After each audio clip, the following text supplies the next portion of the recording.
Well, today we have a panel of people that are going to answer questions with regards to mental health issues. And so I'm going to ask Dr. Jane and Michelle Harder to join me here. And Dr. Jane is the head of medicine here at the Whitecourt Hospital and has worked here for almost 10 years. Almost 10 years. Oh, my goodness. I didn't realize it had been that long already. We love the cold. Yeah. Yeah. Well, and then we have Michelle Harder, who has been on staff here for a number of years, I believe almost 10 years, maybe even more. And then she is here because she has a personal journey with mental health issues. And so we are excited to have both of them join us. So why don't you just introduce yourselves a little bit? Go ahead, Dr. Jane. Okay. Like Pastor Dallas said, I've been in Whitecourt now for about, I think it's 9 years, not 10. Okay. So almost 10, really. Yeah. Okay. And I really do enjoy practicing here in Whitecourt, but it was a little bit of a, will I say, a shock when I first came to Whitecourt. I came here to practice family medicine, which involves everything, right? From babies to death and everything. But when I moved to Whitecourt, I found that there was quite a lot of mental illness, like people were struggling. And that has always been a little bit of a passion for me. Like going through med school, I think I enjoyed my psychiatric lessons the best. In residency, I actually got to do 6 months in a psych hospital, which I really, really enjoyed. I was pregnant with John then, and I remember an incident that I almost got. I was punched in my belly with John inside by, one of the patients, but I really, really did enjoy working there. Then coming to Whitecourt, I found there was such a great need. And I was saying to Pastor Dallas this morning, a lot of my day, I would say about 70% of the patients that I see when I go through my day, it's actually mental health because it's coded each time the patients come in. So it's a lot of what I do. I enjoy it, and my passion really is to help in the process of bringing healing, peace, mental well-being to patients. And even with the patients that don't present with mental health illnesses, you find that it's interwoven into everything. Anybody that comes to the clinic is already anxious about, is this going to be cancer or whatever? So those skills tend to play through everything.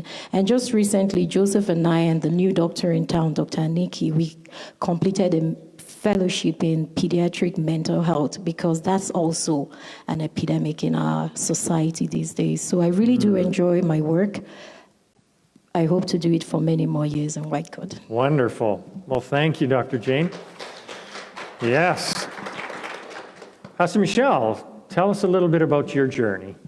Hi, I'm Michelle, and I'm actually just going to read you a little bit from one of my blogs because that's just easier for me, if that's all right.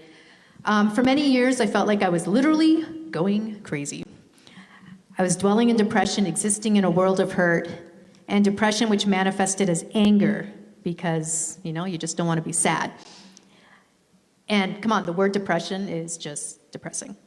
Right. So I was living angry, avoiding my emotions, living judgmentally, acting unjustly, living uncompassionately, and most definitely, all of my own pain hurt those closest to me. I really hated myself for all this. I don't think I was ignorant of the fact that something was terribly, terribly wrong. I simply didn't know what to do. I struggled. Oh, how I struggled from early childhood until adulthood. And sometimes I still struggle. You see, I thought there was something deeply and intrinsically wrong with me. If the world were houses, I lived on the outside, behind the window of an awesome seeming party full of cool kids that invited me over, but I couldn't find the door. If the world were churches, I lived in the back of the congregation, desperate to participate, going through the motions, loving Jesus, but feeling absolutely nothing. No matter how hard I tried, which was really hard, no matter how much I prayed, which was a lot, and no matter how much faith I had, and I never doubted, because faith over feelings, right? Nose and hands pressed flat against that glass barrier, yearning, wanting in, to be invited to engage, to be seen, to be known. Pray more, they said. Read more, they said. Have more faith, they said. And while others were supportive and encouraging, no one, not one, said, go to a doctor. And I was afraid, terribly afraid. I imagined straitjackets, sanitariums, electric shock therapy, and the diagnosis of insanity. Brick walls, padded rooms, bright lights, white coats. I did. I really, really did. And when the doctor asked, when was the last time you laughed, and I couldn't remember, that kind of freaked me out. Because I thought, no, this is just my personality. I'm just intense. I'm just introverted. I'm not that cheery person. And when the doctor suggested medication and I said I don't want to change and not be me anymore, I was desperately afraid of antidepressants, of the stigma, of what people would think, bad Christian person, and of the possibility that I might become someone I am not. But what I discovered was regarding depression, taking the right prescription has helped me along the path of becoming the person I was always meant to be. It was like putting on glasses and seeing the world clearly for the first time, and I became less fixated and obsessive, more healthy internally and externally. And I was able to examine my inner world and evaluate the parts that I could change, and I finally had the clarity of thought with which I could initiate that change. And as my broken mind started healing, I could then address the brokenness in my soul.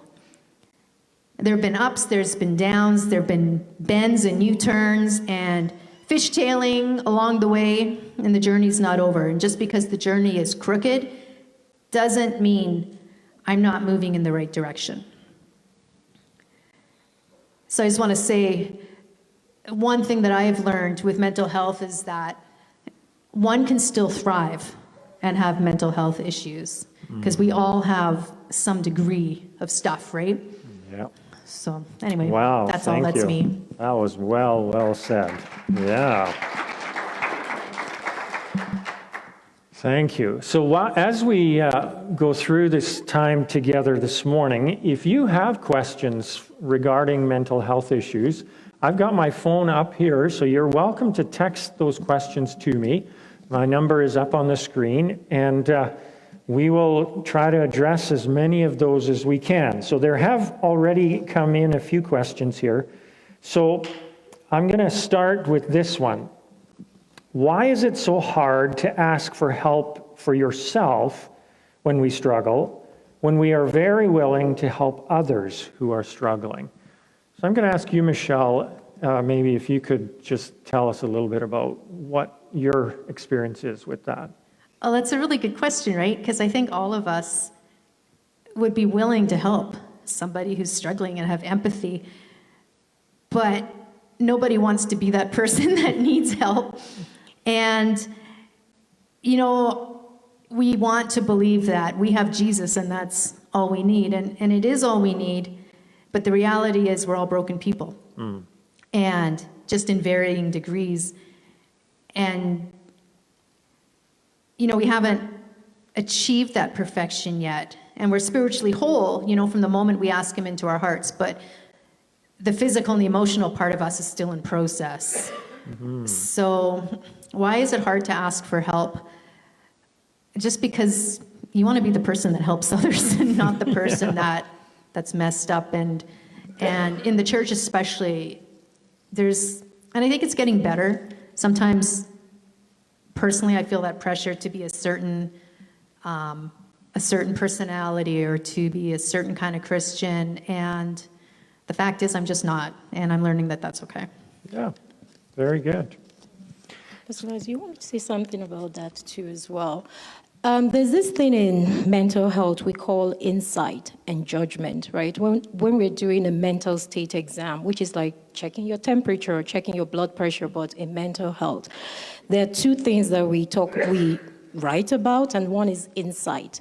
So the degree of insight you have into your condition actually leads to whether you seek for help or not. We all tend to minimize. You know, sometimes we do minimize, you know, the extent of what's going on. Oh, it's not that bad. I'm just having a bad day. Oh, I'm not anxious. Like, I would say for me, my journey with anxiety started with when a dog pursued me around our estate in Nigeria. And now if you have a dog, I don't really like visiting you, sorry, because of my intense fear of dogs, right? But I never thought it was a problem.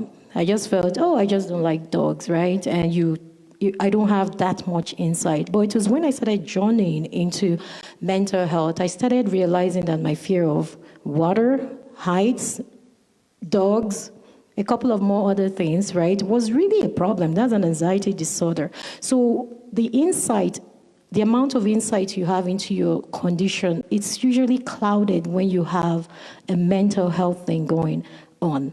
And that leads to the next part where we say judgment. So are you able to judge that, okay, I should go for help? That's also impaired.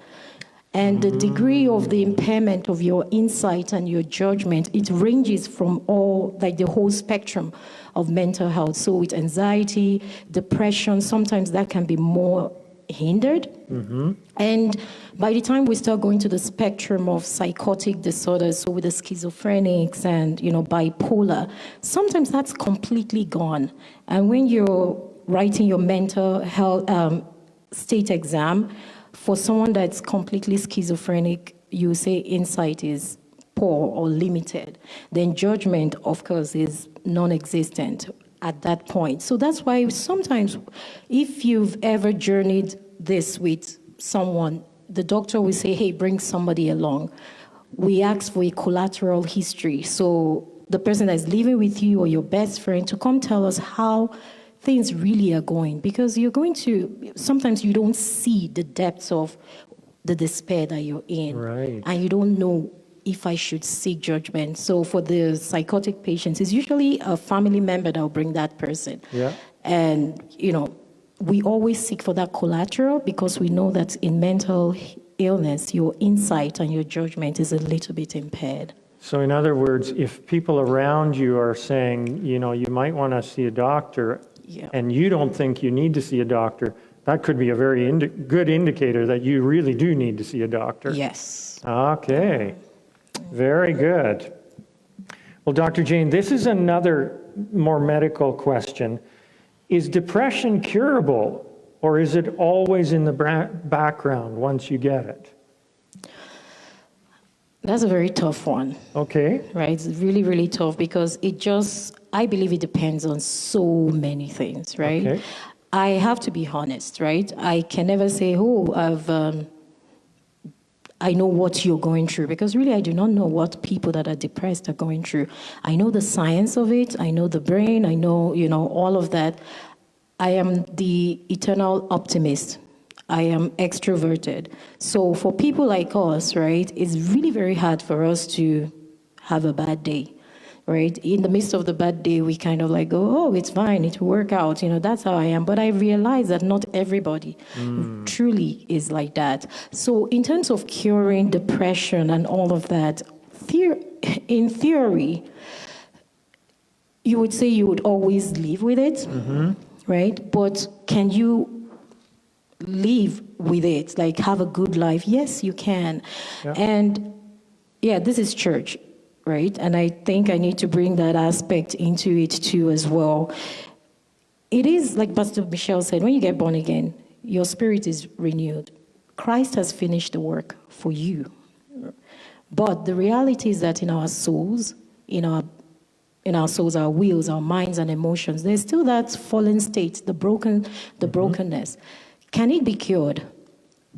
Some people can live many years in spite of their depression.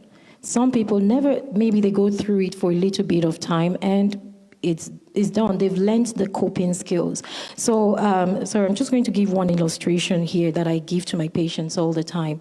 When you're battling either with maybe severe depression or any mental health disease, it's almost like you're swimming underwater. Right? You can't, those of you that like water, I don't like water. Yeah. When I go underwater, it's like I'm going to die. I'm breathless. I'm just going to die. That's how it feels sometimes. Pastor Dallas really, talked about all the things that we could do to help get ourselves out of water. One of it is medication. seeing your psychologist, the lifestyle changes, the breathing, the exercise, and all of that. What I say to my patients is sometimes when you come take the medication from me, it's like getting your head out of water, right? So your head is out of water. The next step is really pulling yourself out of the ocean, and every other thing that you do is helping you get out of it. And I believe the ultimate thing in helping you get out onto the shores is your faith in Christ, what Christ has done for you. And I've seen people actually, even medically, with everything, they did the exercise, they did, the CBT, and live lives that are free from the burden of depression, right? With everything combined. But I was speaking to my psychiatrist friend yesterday, and he said, it is hard work. It is hard work to maintain. And even, like with the medication, I have seen medication fail over and over and over and over. And we have to go to a new one, to the next one, to the next one, to the next one. I would say we as Christians, we have the best of everything. Because when a Christian comes to me and they're depressed, I know there is hope. There's hope in the cross. There is, hope in what Christ has done for us. So I call in, like I throw the kitchen sink at them. Let's, really, let's do everything. Take the medication. It will help get your head out of water. Do, your confessions, whatever it is that you want to do. But it's, doing that work and that support to do the work. Yeah, that's good. So that's how I see it. Good. So here's a question that just came in. So when dealing with others that have mental health issues and you are the support, how do you stop the abusive behavior they have towards you? And where do you go for your own help? So, Michelle, maybe you want to take a stab at that. I feel like you should probably ask one of my friends that. Okay. I've lost friends Okay. because it's a lot of work for them. And I think that's why you really need a crew of people to hang out with, because when some get tired, other people can step in and be your friend. Yeah. Yeah, it's a fine line to walk, and I don't know, Dr. Jane may have more insight on that than I do, because I'm on the other side of that. And when I have friends who do struggle with mental health, and I do have friends like that, I'm hesitant personally to get too engaged, because in the past I've been too engaged and it's been detrimental to myself, and so I swing wildly back and forth between too much in and too much out. Okay.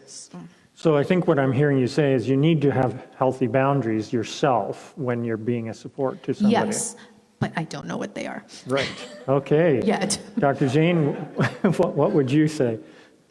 I have been burnt sometimes to trying to be that much of a help, because my personality is always, let's try, I give everything. Then, I've had people come back and say, go away, you're too much, you're too intense, I haven't had patients say, I'm not seeing you any longer, I'm going somewhere else. I was only trying to be nice,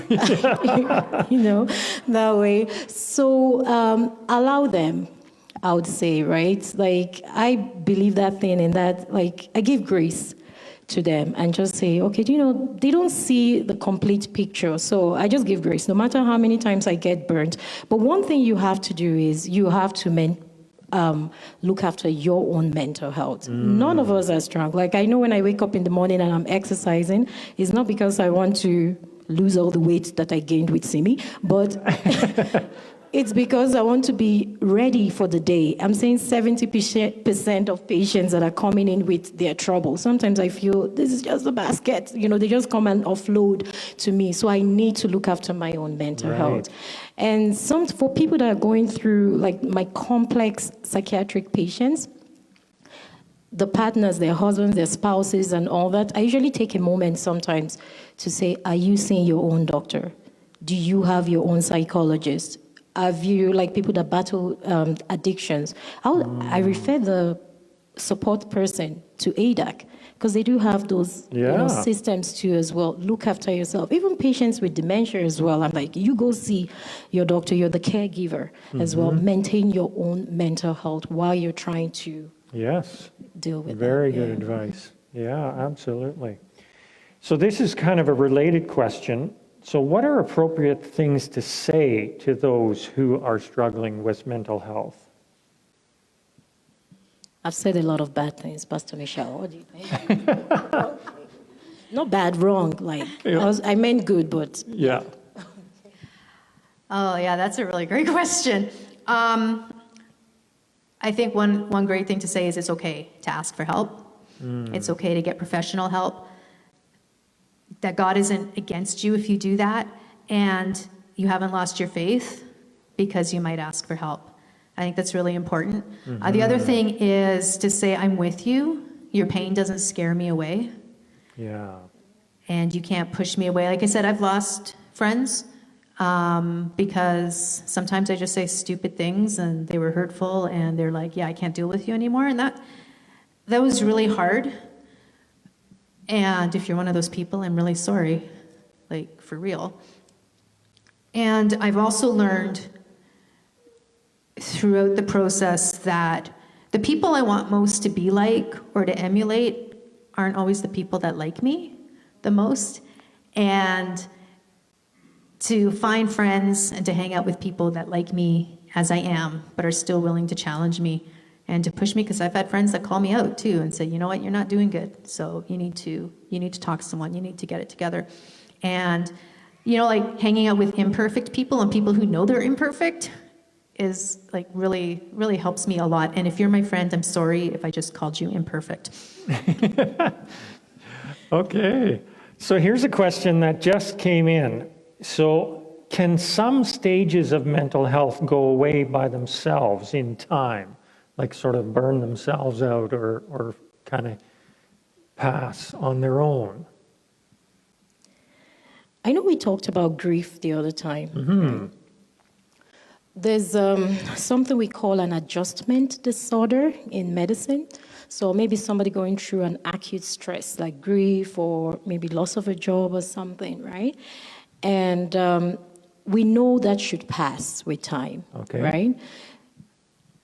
Joseph can correct me, but there's a point when it's gone on for too long that we now say, hey, this is now a disorder, right? So there's some things that maybe you're going through, there's stress at work. If you do the right things, it's not every mental health disorder that needs medication, to be honest with you. Right. Yeah, like there are other things that you could do, and it could just go away and you never experience it. It was just that point in time, or maybe that acute stressor that brought that on, and it goes away. But when it has gone on for a period of time, say you're grieving for more than, say 6 months, I'm not saying 6 months, there's no hard time for everyone. It depends on your personality, the support system and things that you have around. But there's a point where we now look at it and we say, hey, this is now almost like a maladjustment, to what has happened. Then we now start to treat it as a mental health disorder. Right. Yeah. So another question that came in here is, what's the difference between healthy grieving and unhealthy grieving? So my understanding is that healthy grieving is when it sort of, you work through all the stages and you get to the place of acceptance at the end. Unhealthy grieving is when you get stuck somewhere, which I think is what you're talking about. So you get stuck in either the anger stage or the depression stage or whatever. Are there other things that would mark the difference between healthy and unhealthy grieving as well? I would say your functioning, how you function. So I might still be grieving or going through the stages, but I'm still able to maybe go to work, look after the children, and do a couple of other things. But if my functioning at that point is now beginning to be impaired, right, after the period of grieving, then it's unhealthy at that point. Yeah. So how am I functioning? Right. So whenever we go through, I do a lot of questionnaires for patients. One of the questions we ask at the very end is, how is this affecting your ability to get along with people? How is it affecting your ability to look after things at home? How is it affecting your ability to enjoy life? And there are 4 stages. We go somewhat difficult, extremely difficult, very, very difficult. That gives us an idea of how you're functioning. Okay, yeah. Very good. So here's another question that just came in. What are the supports available in White Court for mental health if you think you may need help? Where should you go first? Michelle? Dr. Jane? Okay. Panel is closed. I have to admit, I am introverted and slog through things by myself a lot, and I don't actually know what's available at a support level, other than just, dumping on my poor friends and my poor husband and that kind of thing. And see your doctor. Yeah, and I'm kind of in limbo right now with the doctor because my doctor moved away, and I'm really annoyed with him about that. Okay. Because it takes a really long time to build up a relationship, right? And to trust, and so it's actually quite terrifying trying to find a new healthcare professional. And so, I'm working at that, and I know I've been putting that off too. So, I just want to go back for a sec to what Dr. Jane said about that questionnaire and how you're functioning. And those are really great questions to ask your friend if you're that person, because you don't realize that you're slipping downhill until you're jogging on the side of the highway and you think, oh, if I took a step to the side and that semi hit me, that'd be it, right? And to know that this chaos going on in your brain and that feeling of insanity and lack of control is every day and ongoing, you just think, oh, it's just because I have little kids and everybody feels like this, and you just don't know that it's not normal. So those are really great questions to ask your friends if you have a friend that you feel might be struggling. So I just wanted to say that, but you would know more about what supports are available than I would. Yeah, and just a follow-up to that first before I give the supports. Sometimes your, anxiety and depression might not be high, very high on the scale. Like, you don't have to get to the point of, let's just use an arbitrary number of 30 out of 30 that we ask, right? For it to really be affecting your functioning. I've actually had patients that on the questionnaire, in the initial part, they scored 10 out of 30. And it comes up on my screen as mild depression. But when we ask the question about how they're functioning, it's extremely difficult. So it's, you have to judge both sides. So you might look at somebody and say, oh, it was just your dog that passed away, you should be fine. I probably would look at it that way, like, good, the dog died, right? But to somebody else, I've seen people go, sorry, but some people have gone into deep depression because of that. They can't cope. And I remember one very, very good case that the lady's son just moved out of town. It was an only child and moved to college in Edmonton. I'm like, hey, he'll come for weekends, he'll come for Easter, and it will be fine, and, all of that. And she was like, I'm really depressed, I'm sad. And it was a period of loss in her life. And I just said, oh, you'll be fine, you'll be fine. And I left. And 3 weeks later, the husband called me and said she hadn't left the house. She was in deep depression. At that point, she was holding onto the door of her house. She was trying to leave and holding onto the door, and she was there for 3 hours. Wow. So I said, oh my goodness, Jane, not everybody is going to be happy, with stuff like that. And that was a reality check for me. Because this lady ended up in hospital for like 4 weeks, shock treatments, everything. They threw everything at her, and that it went into a psychotic break then. And that's when it really occurred to me that, the things that we minimize, or sometimes you might minimize, is not the same on the level with, every other person. That's the extreme one, really, but, just to say. And coming back to the supports, I have to say, one of the good things that COVID has brought to town is lots of mental health support. Because I find when I first moved to town, if you call Alberta Health Services, the mental health line, the free line, sometimes to get an appointment would be like 4 to 6 months. And I was like, oh my goodness, that's not right. But now they've put in so many mental health therapists there that can talk to you, the first stage, the counselors. So I don't have the number and I don't keep numbers, but there's the Alberta Health Mental Health Therapy support that you can call. Definitely go to your doctor. In my clinic, my assistants have the list of every psychologist in town, addiction, everything. So if you come in with a mental health disorder, we'll give you that card. Make a call. Most insurances will cover the private psychologist. Go to your doctor, right? And if your doctor, like some people, this is my pet thing, right? There's some doctors that really don't like it. It feels like it's a lot, right? And they just want to get on with their day. Sometimes they do refer you to others. I know recently some people are sending their kids, to me. Oh, Jane talks a lot, so she will spend 30 minutes with your kid, and go, that way. So they will send you on. Some will send you to a psychiatrist. So that is very, very important. Their numbers and to call. Yeah, right. Reach out. Yeah. Okay. Here's another question, just came in too, very related to this. When someone in your life suffers from depression, the journey is up and down. It is hard quite often to tell when they have a downturn. How do you recognize when this happens? Are there some questions we should ask that won't make things worse?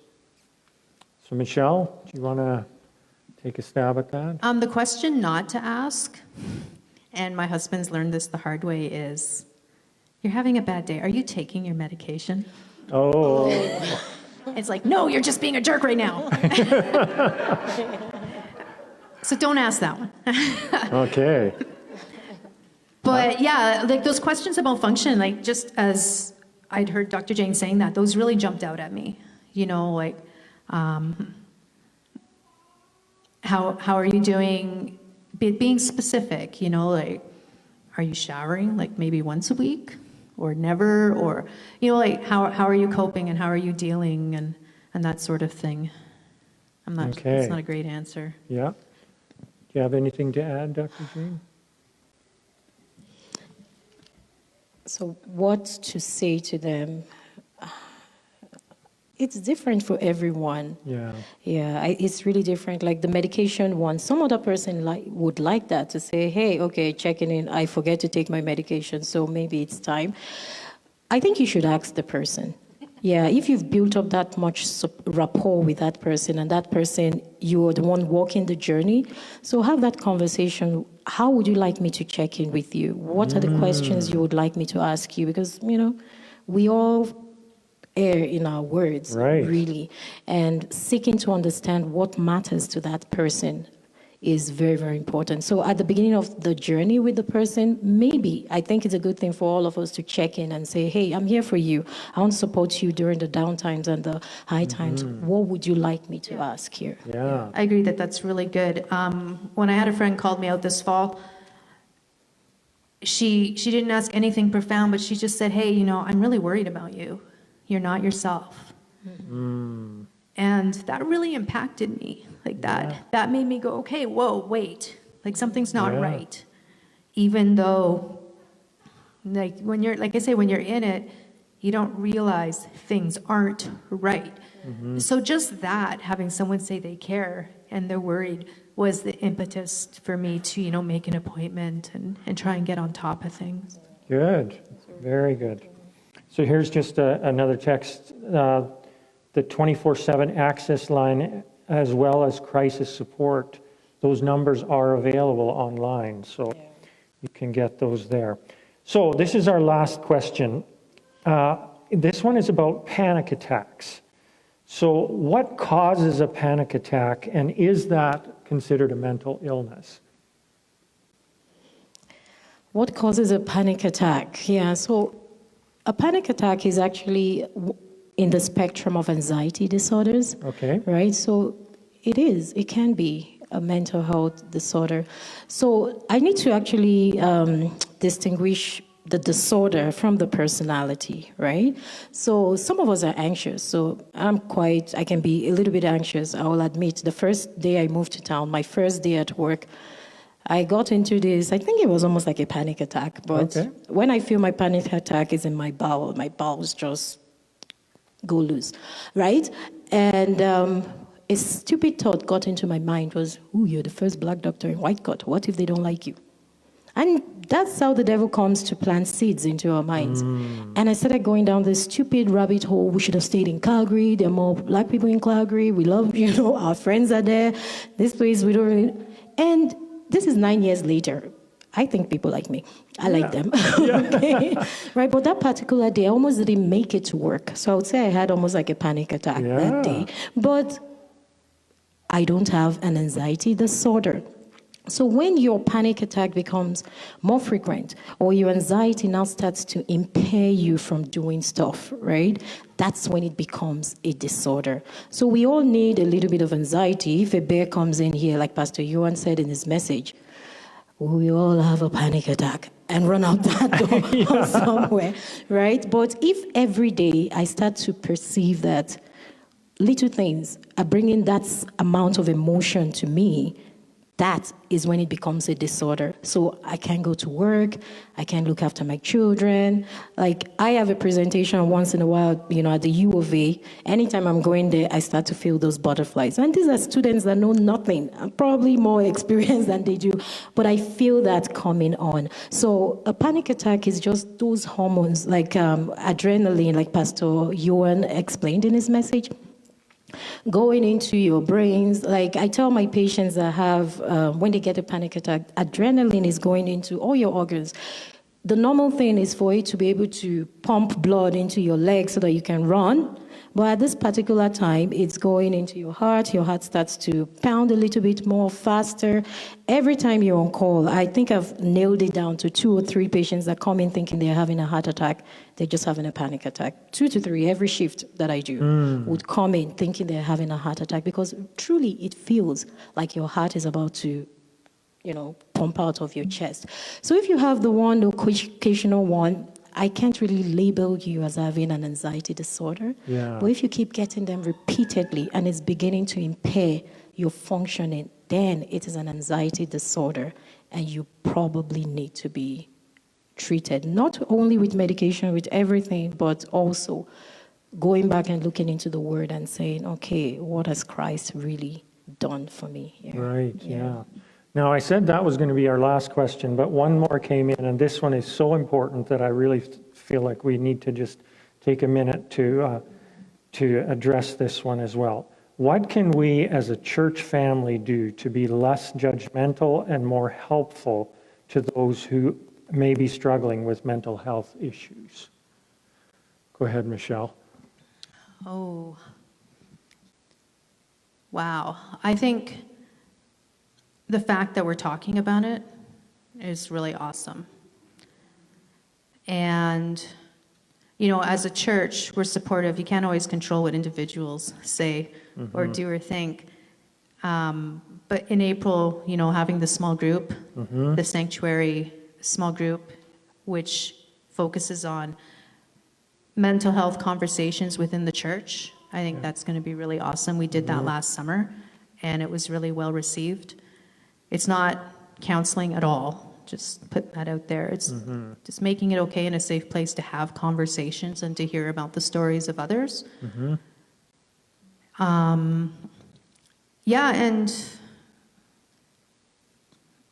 being supportive is like not being afraid of them and not avoiding them and not condemning. And it's okay to ask questions like, hey, are you reading your Bible, or are you praying? But, really reaffirming that God is with you, even when you feel like he's not there. And I was thinking what you were saying about supports too. These aren't local supports, which is what I was assuming you were asking, but I thought afterward, there are lots of really great things online. You have to be careful online, right? But I follow the Bipolar Blurble, which is a blog on bipolarism. That's not my personal mental health issue, but it's interesting, and depression is a part of that. So I follow that, and I find it really interesting and learn a lot. There's a video, I guess they would call that a vlog, I don't know. It's called How to ADD, which I love because I don't like watching videos and they're really short because she has ADD. Okay. And those are really great resources for practical stuff. And my own self-plug is I've started a blog as a result of the Sanctuary Mental Health group we did last summer called mymissingmind.org, because that's just how it feels sometimes. So. Great. Yeah. What can we do as a church? I think the church is the first place where that stigma really needs to be taken away from, right? Yeah, one of the first patients I saw in town came to check me out to say, what do you think? You're a Christian. I saw you in church on Sunday. What do you think about Christians taking medicine for their mental health? I was like, yeah, that's part of what God has given us, all this knowledge to help along the way. Yeah. Oh, I don't really think you're a good Christian. Right? Yeah, seriously. So, take the stigma away. Like, let's love, let's be open. It is a journey. Look into the mirror. You might not be struggling with mental health, but what else are you struggling with? I believe we all have, you know, we are not shaming the diabetics in our midst, are we? No. Or the people that break their legs. No. If somebody breaks their leg, we're actually way more empathic because we can see the crutches, right? But people with mental health disorders, they have crutches in there that they're holding on to as well. So let's be more loving, more take the stigma away, give grace. That's what Jesus Christ has come for. Jesus was so graceful. Like, I actually had somebody walk into my office the other day, and the first thing I saw was that scripture when Jesus said, this, you know, this lady that's been bound all these years, and that was a script. It just came straight to my mind because this lady has been bound for years, you know, in her mind. And I believe that lady in the temple, it wasn't arthritis that was wrong with her. It's probably a mental health thing that Jesus was talking about. And I know she was a Christian, so the first thing I said was, do you, like, of course, I'm here to help you and everything, but Jesus has borne the price for your peace. The Bible says the chastisement for our peace was laid upon him. And I said, what can I do for you? How can I help you? And she said, I don't know if I still believe. Right? So I said, you know what? You've been to so many psychiatrists. I am not a psychiatrist. There's nothing I can really do for you that way, but I'm just going to be here to help strengthen your belief in what God has done for you. And that's how she comes for, really. And it's, you know, I'm glad I can work in a place like this. Don't tell anybody. With this going online, in Europe, I'll probably be fined for us saying Jesus healed you. But here in White Court, everyone has been so kind and so open and, you know, ready to share your faith. Actually, I did go for a psych conference once, and I walked into the room in Hawaii, and on the board was 1 Peter 5:7. Cast all your cares and anxiety upon God, for he cares for you. This guy, the guy that was giving the talk, he was not a Christian. He was all this, you know, Japanese meditation, you know, really free, you know, definitely no religion, right? But he put it up on the board. And the first thing he said was, isn't that wonderful that you can actually give your cares to somebody? And he encouraged us. He said, if your patient has any form of religion, hold on to it. Yeah. I attended another conference, and they were like, hold on to the religion, because the religion is really something that can help them get through this. So as Christians here, I feel we have the trump card. We have the medicine, we have the psychologists, we have the support, we have then the biggest thing we have is the Word of God. So encourage people to take everything. That's why I say I throw the whole kitchen sink at them. Help them walk that journey of faith. When you're in the deep depths of depression, you can't pray. So pray for them, right? Help them along to the point. They can't even read their Bible. I know sometimes when I've been sad for my 20 minutes, when I look at the Bible, I can't make sense of it. I can't imagine living that reality. You know, somebody else that's depressed. How are they going to read the Bible? And, you know, so help them in different ways, support them through their journey of faith, because it's also one of the steps, actually, I think is the most important step in receiving total healing. Just be there for them, okay? Wow. Very I love well how said. culture is kind of shifting in the church from, like the stigma is slowly becoming the other way. Yeah. And the people who seem unsupportive, I think they intend to be supportive. They're intending to be loving. It's just not helpful.